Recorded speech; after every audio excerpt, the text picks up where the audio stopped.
Python,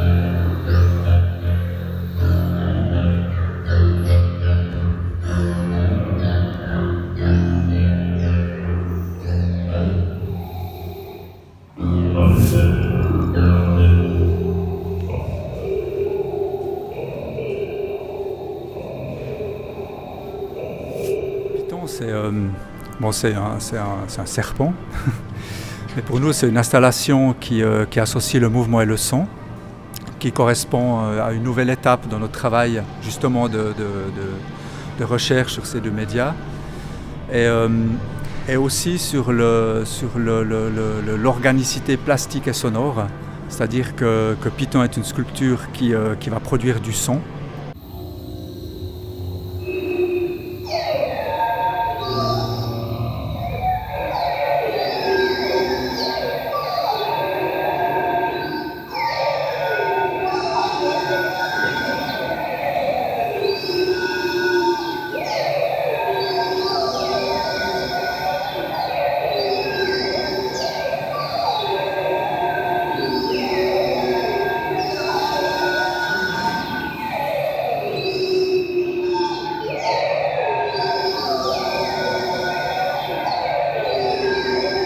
Python, c'est des pneus de voiture ou quoi?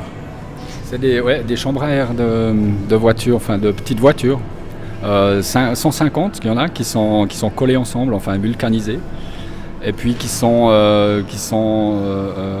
reliés par des articulations motorisées en fait. Donc il y a une dizaine de segments, enfin non 5 segments, avec 5 moteurs qui les relient et qui les met en torsion en fait. Et le serpent il commence à vivre, quoi, à se tordre, à essayer de se libérer, à tourner, à se déplacer. On a l'impression qu'il y a un plan là derrière, une programmation très précise.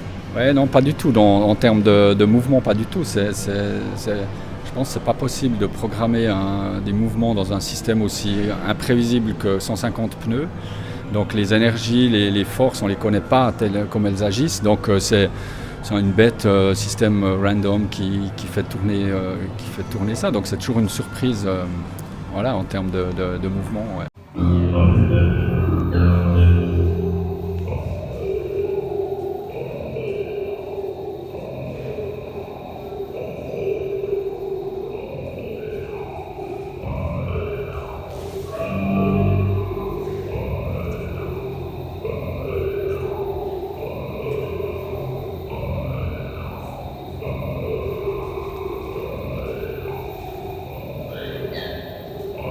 Notre idée, c'était, ce qui est assez nouveau dans Kodact, c'était une fois de ne pas assigner le son à la sculpture, mais plutôt à un élément du contexte. Et là, le contexte, ce sont quatre personnages, comme 4 gardiens de cette créature, comme s'ils avaient capturé cette créature, qui chacun d'eux tiennent un haut-parleur. Et ces haut-parleurs vont diffuser des sons organisés en chants, en espèce de chants rituels, de chants primitifs.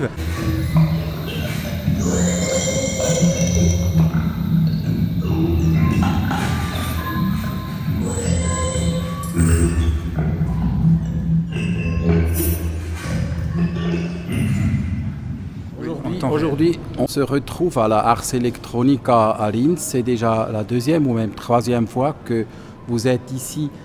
Quelle est l'importance de ce festival pour votre travail artistique? Pour nous, déjà, c'est un festival qui est très connu, hein, qui est très très intéressant. C'est le plus grand. Et nous, c'est la 4e fois qu'on vient ici à Linz. Et chaque fois, on est déjà dans des espaces extraordinaires. On a un public de connaisseurs, donc on a beaucoup de contacts avec les gens, beaucoup de contacts avec les artistes, avec les curateurs et des organisateurs, des gens qui sont dans le domaine de l'ingénierie, le domaine artistique. Et pour nous, c'est toujours plein de belles découvertes, de rencontres. Il y a aussi beaucoup de curateurs, de directeurs d'institutions, de musées, de festivals, etc. Et puis on risque bien de gagner des invitations. Et à un moment, il y a quelques minutes, il a dit que oui, mais à la limite, ça c'est un problème pour vous de recevoir encore des invitations pour Python. Ah, si c'est un problème, non. Oui, par rapport à en fait, c'est moi qui lui ai raconté ça. Sorry. Parce qu'il Non, faut... simplement, c'est non, c'est vachement bien. Non, on en a déjà pas mal. Et s'il y en a d'autres, tant mieux, quoi. On va pas s'en plaindre. Mais c'est une structure très très fragile. C'est-à-dire, au bout d'un moment, il faut le refaire. Elle vieillit, quoi. Ouais, elle vieillit d'une façon assez irréversible, quoi. Donc, mais pour l'instant, ça marche. Mais on est toujours un peu, en tant qu'auteur et réalisateur, on est toujours un peu inquiet. Et puis, on voit un peu les choses qui se dégradent à gauche, à droite. Les forces sont immenses là-dedans, on ne s'imagine pas. C'est des vulcanisations qui sont extrêmement sollicitées, puis qui ne sont pas juste 100% au top. Et puis, elles commencent à bouger. Puis, ça, c'est une chaîne, je veux dire. Si un pneu se détruit, ben c'est l'ensemble qui ne marche plus, quoi. C'est le maillon de la chaîne, quoi. Donc c'est un peu... Donc du coup, ouais, je disais en plaisantant, je disais, espérons qu'on n'a pas de 150 pour pouvoir garder celui-là, quoi. Parce qu'il faut combien de temps de préparer un seul pneu? Alors là, c'était avec toute la préparation avant la vulcanisation à chaud, les temps de refroidissement, il faut compter environ 1 heure par pneu. Donc là, il y a environ, en tout cas, avec ceux qui ont été refaits, il y a quasiment 200 à 300 heures de vulcanisation là-dedans, quoi. Parce qu'il y a beaucoup de points de collage sur chaque pneu.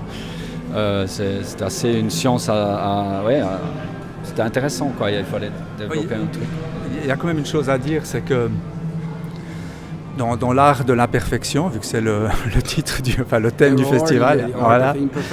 Et nous, dans cette structure, comme mon frère disait, elle est délicate, elle peut de temps en temps se séparer, elle vieillit. Mais on doit dire que quelquefois, on a des bonnes surprises, parce qu'on a des segments qui se détachent et qui peuvent partir vers les gens. Ça devient vraiment de la science-fiction où on ne sait plus en fait comment ça fonctionne.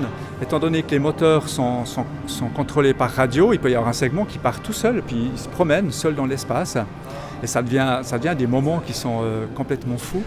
Et ça, pour nous, ce qui est génial, c'est qu'on découvre aussi toujours différents... Enfin, on redécouvre notre œuvre à chaque performance.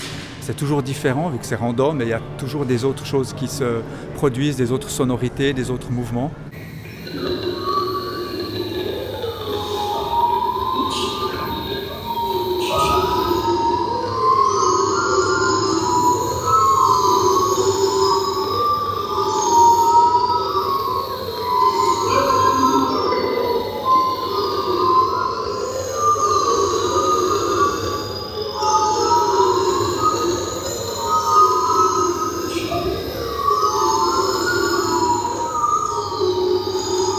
Maintenant, pour le futur, le festival se terminera en quelques jours d'ici.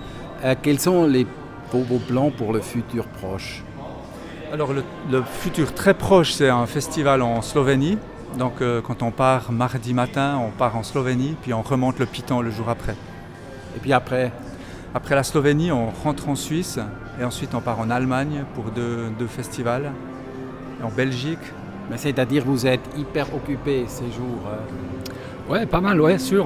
C'est une période avec beaucoup de déplacements. Après, on est toujours en atelier, quoi. On avance, on cherche, on réfléchit, on développe des trucs. Toujours créer des nouveaux trucs. Voilà, ouais, c'est un peu un process en constante évolution, disons.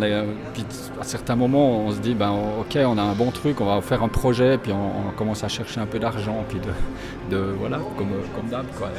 André et Michel Descoster, merci beaucoup. Et bonne continuation. Et pour finir, on va regarder un peu ce qu'il y a là à côté.